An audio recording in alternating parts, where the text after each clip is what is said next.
Hello and welcome back to my channel. As you can see by the title of this video, I'm going to help you with these 5 tips to get your baby in a nice good routine so that you can get some sleep as well. Number 1, this has really helped my daughter, and that is Pacifier. I think it's just something for her to focus on and just provide comfort when she's asleep, but giving her a pacifier, a dummy, something to do while she's sleeping really helps soothe her and settle her for the night, and then she just sleeps consistently, unless the pacifier falls out, which I must warn you about. So if you do get them on a pacifier for nighttime sleeping, then they are most likely going to wake up if the pacifier falls out their mouth and they're not in a deep sleep. So that is a warning. If you get them hooked on it, then when they're without it, your life will be not so good.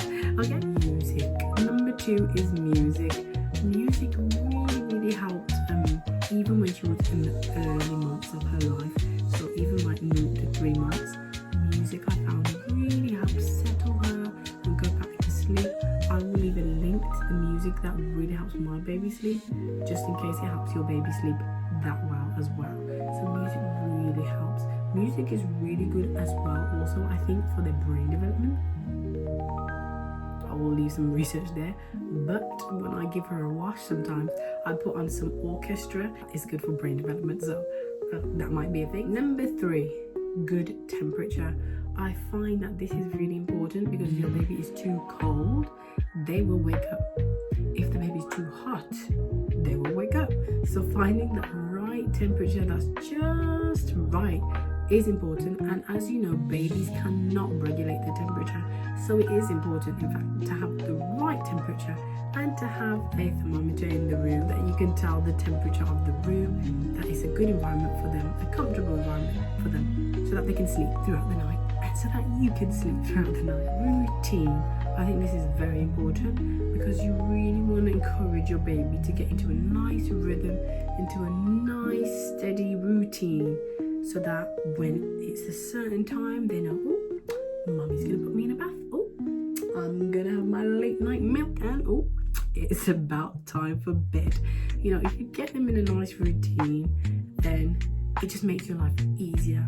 At first, especially 0 to 3 months, there's not gonna be much routine for you. You are on the baby's schedule and you are on the baby's time, but that's okay, because we are slowly but surely going to be getting the baby into your schedule, into your routine. You can get some well-deserved sleep. Finding and following your baby's routine will probably help you sleep when the baby sleeps, and you'll probably feel a lot better. My last and final one, number 5, is feed your baby before bed. Make sure they're fed before bed. If they're fed before bed, they're most likely not going to wake up hungry. 9 times out of 10, when your baby wakes in the early years of their life, they're waking up because they're hungry. There's not much else why they want us around. They just want us to feed them, clean up after them. That's all they want from us at the minute. So when your baby is fed before bed, it means they're less likely to wake up really soon because they've just been fed and they just don't need any food for a while. So if you feed them well, they'll sleep for a while. If you don't, they will wake up pretty soon and you will be very upset. So 5 top tips: pacifier, music, make sure the temperature's right, make sure the routine is in a good rhythm and there's structure, and make sure they're well fed, and that should encourage them to sleep longer throughout the night and get them into a good sleeping routine. I hope this video really helped you today. I hope you've enjoyed the 5 points, and I bet one of them, at least one of them, will help you get your baby into a good routine if you try these things. They've really helped me, so hopefully they help you. If there's any other tips that you want to recommend for mamas, because we all need to share the advice, there's no gatekeeping over here, okay? Put it in the comment section down below. I hope you enjoyed this video, and just so you know, you're doing a great job, mama. I'll see you next time. Bye.